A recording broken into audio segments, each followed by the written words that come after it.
In the movie, 5 friends, Luke, Dom, Hutch, Phil, and Rob, reunite after a long time to plan a trip. They sit at a bar discussing their destination. Rob suggests hiking in the mountains of Sweden, but no one accepts his proposal. After leaving the bar, they head to a wine shop, where they find the store owner lying in a distressed state after some gangsters hijacked the shop. Taking advantage of the opportunity, they hide. While hiding, the gangsters demand Rob's wallet and his ring. Rob agrees to give the money, but refuses to part with the ring, which leads one of the gangsters to suddenly attack. However, Rob miraculously wakes up, and the incident seems to be forgotten. The memory of that day haunts them like a nightmare. The friend feels the deepest guilt, believing that had he shown courage and intervened to save Rob, this tragedy might not have happened. Months later, in memory of Rob, they travel to King's Trail in North Sweden, a place Rob had wanted to visit.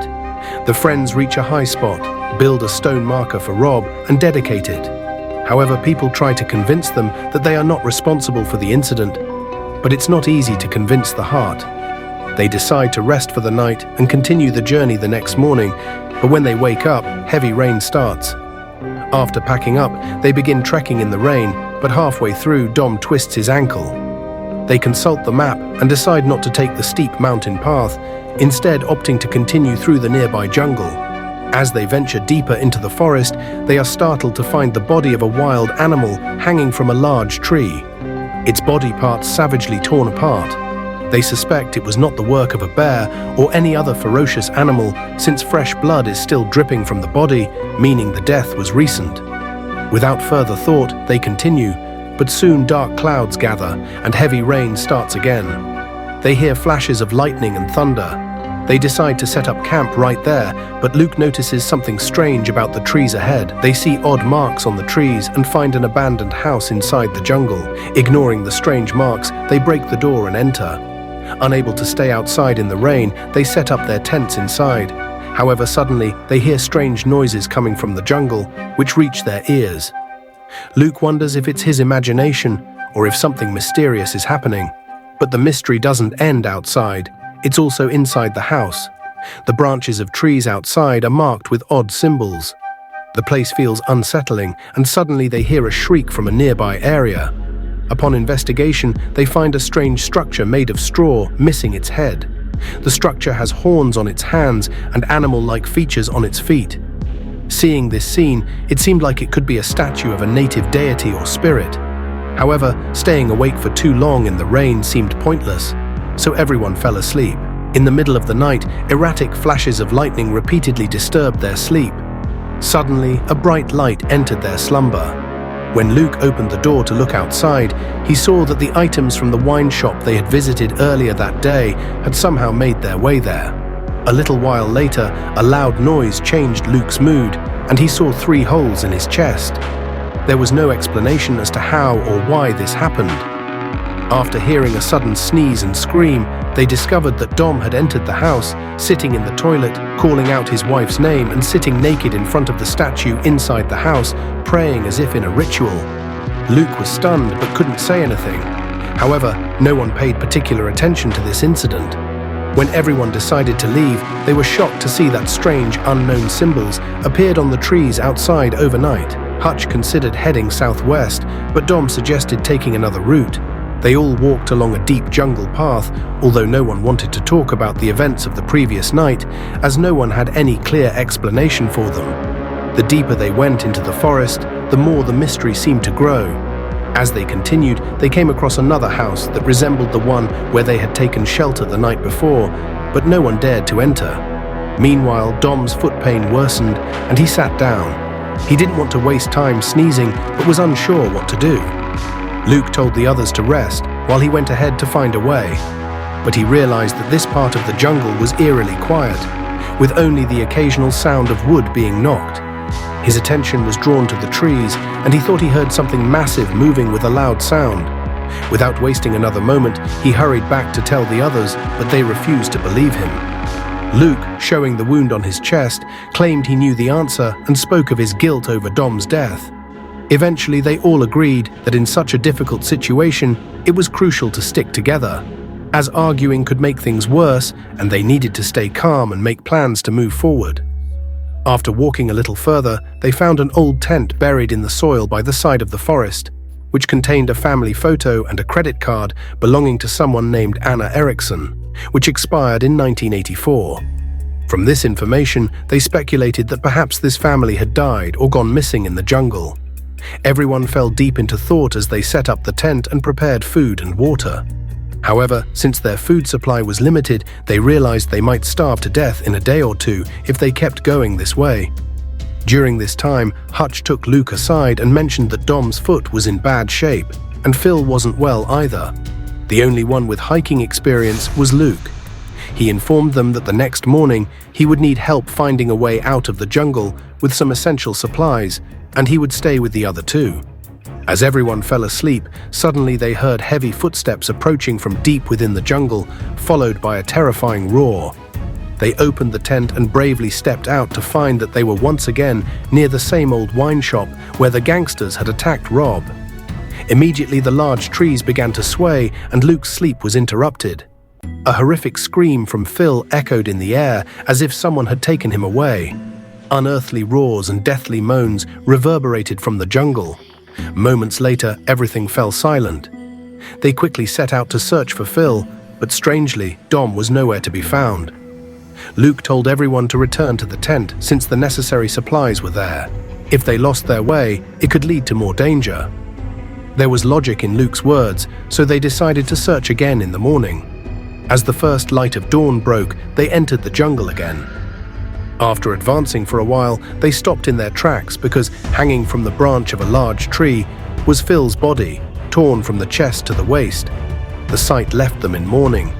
They were worried about how to explain this to Phil's wife and children. Following Dom's instructions, they carefully took their friend's body down from the tree and moved forward, hoping to find a way out. Now everyone realized that the nightmares they had seen the previous night were becoming real. Dom, without speaking much, motioned them to follow his lead, and they continued on the path. After several hours, they found a faint stream of water that quenched their thirst. However, seeing strange circular footprints on the wet ground, they realized that the path was leading deeper into the jungle. As they advanced, the large trees before them seemed to be falling apart. By now they had moved southwest, but their bodies could no longer endure. Luke climbed higher to get a view of the distant jungle and spotted a torch burning in a nearby settlement. Suddenly, Phil was taken away, and the jungle shook with a deafening roar. As Luke tried to escape, he was struck on the head and suddenly saw visions of Rob. He then noticed Phil's blood-stained torch lying on the ground. The presence of that unknown force was still palpable in the jungle. Dom and Luke hid behind a tree trunk, knowing they had to reach the settlement no matter what. Holding on to each other, they began to run because they couldn't afford any more delays. Eventually, they managed to reach the settlement after making their way through the jungle, but they were shocked upon entering. Phil's lifeless body hung from the branch of a nearby tree, and they screamed for help, terrified. They broke down the door of the front house and entered, where a gramophone was playing, and a huge cloaked figure was sitting inside. Just then, Luke lost consciousness from a violent kick. After some time, he regained consciousness, but had no idea how much time had passed. He saw that the two of them were tied up outside. From outside, they could hear strange sounds, which seemed like chants or screams from the gates of hell. Luke tried to see outside through a crack in the wood and saw some people cutting wood and preparing to do something with a glass vial on a table. Then, an elderly woman and two others entered the room, but their intentions were unclear. The elderly woman showed a similar wound on her chest and said that everyone knew what was happening there. She then ordered the two men to take Dom without water, speaking in an odd language. They took Dom to another room and began to beat him mercilessly. Meanwhile, a woman approached Luke and told him that they were preparing for a sacrifice. Upon hearing this, Luke lost consciousness. After a while, they killed Dom and left him in a wrecked state. For some time, there was no sound, but then Dom spoke.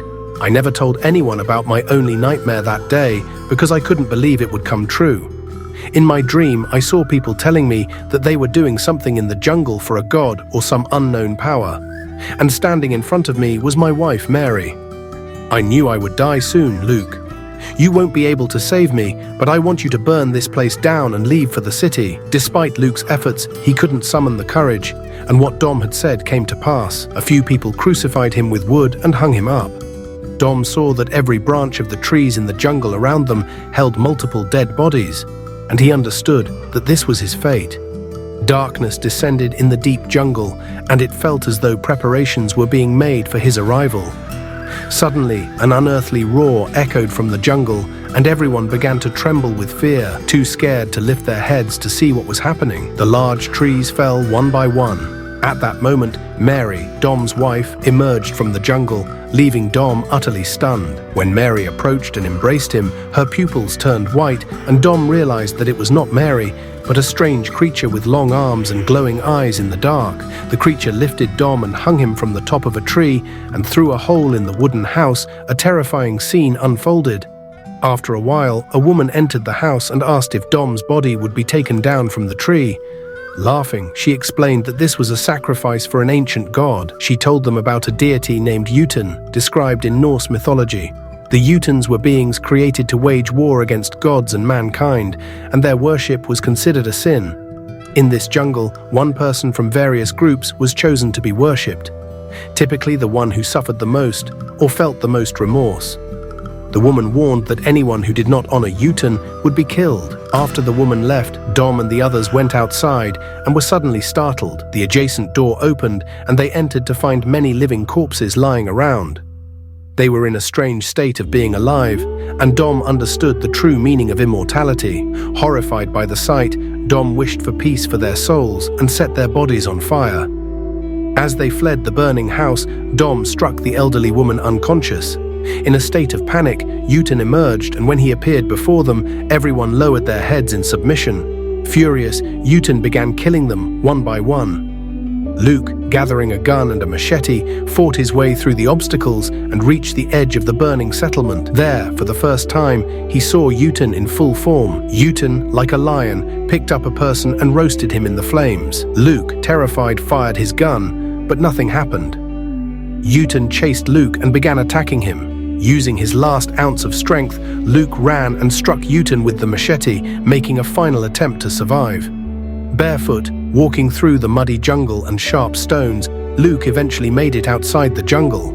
Strangely, Jotun stopped at the boundary of the jungle, unable to cross over. This meant that Jotun's power and curse were confined to that specific area. Looking at Jotun, Luke let go of all his pain and regret, as if he had been freed forever. Jotun roared at him with an unearthly sound, but Luke, having overcome the curse of the jungle, managed to return to civilization. This marked the conclusion of the story,